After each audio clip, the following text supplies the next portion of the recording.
भगवान के दर्शन किए हैं, भगवान से बात की, भगवान के सामने प्रकट हुए थे।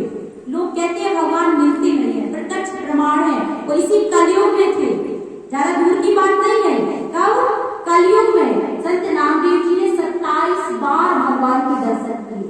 और संत नामदेव जी जो थे वो भगवान को बिल्कुल देखते थे, भगवान को बिल्कुल भाव से। एक बार क्या होता है, पहली बात तो विठ्ठल भगवान के बहुत बड़े भक्त थे, तो विठ्ठल भगवान के पास से कहीं जाते नहीं थे। एक बार आज्ञा हुई, कुछ संतों ने कहा कि नामा तुम भी हमारे साथ में चलो, तीर्थ आटन करके आते हैं, चारों धाम की यात्रा करके आते हैं। संत नामदेव जी ने कहा ना, हमें तो नहीं जाना, हमारे तो यहीं पर विठ्ठल भगवान है।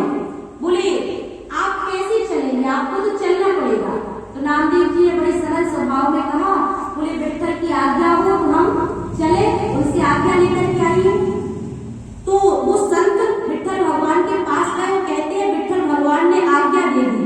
नामदेव जी को बुला करके कहा कि नामा मैं तो तुम्हारे हर पल साथ हूँ और मैं हमेशा तुम्हारे साथ ही तो रहता हूँ, तो वहां भी स्मरण करोगे तो मैं वहां भी आ जाऊंगा। देख करके तो आओ, कभी बाहर गए ही नहीं, कभी तीर्थों के दर्शन करके तो आओ। तो ऐसी भगवान की आज्ञा हुई, तो विठ्ठल भगवान